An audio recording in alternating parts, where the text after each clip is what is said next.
بسم اللہ الرحمن الرحیم۔ السلام علیکم۔ حضرت علی نے فرمایا 3 طریقوں سے پریشانی ختم ہو جاتی ہے۔ پہلا، خاموش رہنا، خاموش رہنے سے پریشانی کم ہو جاتی ہے۔ دوسرا، صبر کرنا، صبر کرنے سے پریشانی ختم ہو جاتی ہے۔ اور تیسرا، شکر کرنا، شکر کرنے سے پریشانی خوشی میں بدل جاتی ہے۔ جس سے حد سے زیادہ محبت ہو اس سے اتنی ہی نفرت بھی ہو سکتی ہے، کیونکہ خوبصورت شیشہ جب ٹوٹتا ہے تو خطرناک ہتھیار بن جاتا ہے۔ کبھی کسی کے سامنے اپنی صفائی پیش نہ کرو، کیونکہ جسے تم پر یقین ہے اسے ضرورت نہیں، اور جسے تم پر یقین نہیں وہ مانے گا نہیں۔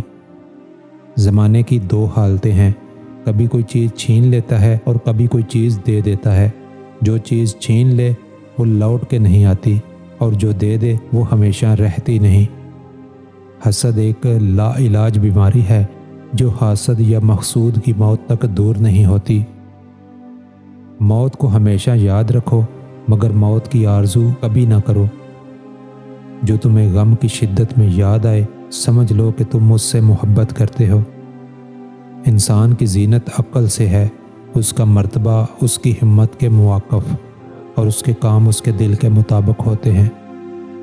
حضرت علی نے فرمایا، تم کسی کو چاہو اور وہ تمہیں ٹھکرا دے تو یہ اس کی بد نصیبی ہے۔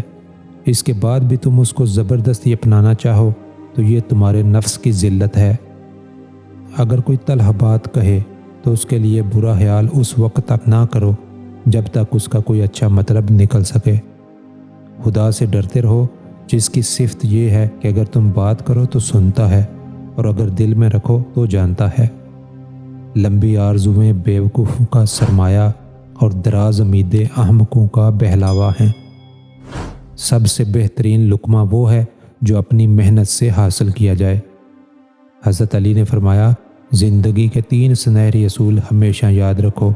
اس سے ضرور معافی مانگو جسے تم چاہتے ہو، اسے مت چھوڑو جو تمہیں چاہتا ہے، اور اس سے کچھ نہ چھپاؤ جو تم پر اعتبار کرتا ہے۔ شکر نعمت واجب ہے اور خاموش رہنا نجات کا باعث ہے۔ حضرت علی نے فرمایا، خوشگوار ترین زندگی اس شخص کی ہے جو اللہ تعالیٰ کے تقسیم کردہ رزق پر راضی ہو جائے۔ دوستو، اگر ویڈیو پسند آئے تو لائک، شیئر اور کمنٹس ضرور کیجیے گا۔